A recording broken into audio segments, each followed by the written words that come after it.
আসসালামু আলাইকুম viewers, welcome to my channel Iqbal malls story.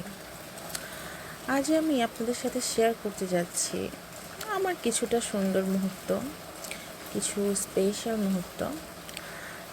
আসলে আগেও এসেছে, সবসময় একই রকমভাবে স্পেশাল করা যায় না, একটু ডিফারেন্টভাবে করেছি। আসলে আমার মতে সবার মনে যে ইচ্ছেগুলো পোষণ করে রাখে সেগুলোকে সুযোগ পেলে চটজলদি প্রকাশ করা উচিত।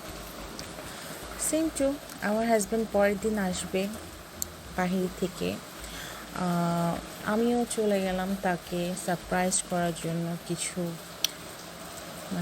ফুল আনার জন্য। এটা আমার মনে হয়েছে তাই আনতে যাওয়া।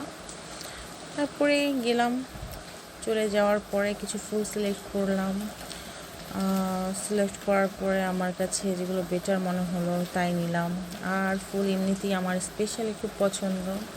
আসলে সত্যি কথা বলতে আমি যেটা বলতে চাচ্ছি, মানুষের সময় সবসময় এক হয় না বা সময় সবসময় আসে না।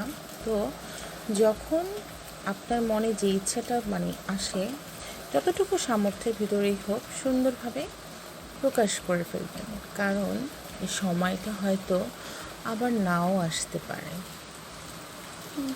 এই মুহূর্তগুলোকে স্মরণীয় করে রাখা উচিত, মনকে উজাড় করে প্রকাশ করা উচিত।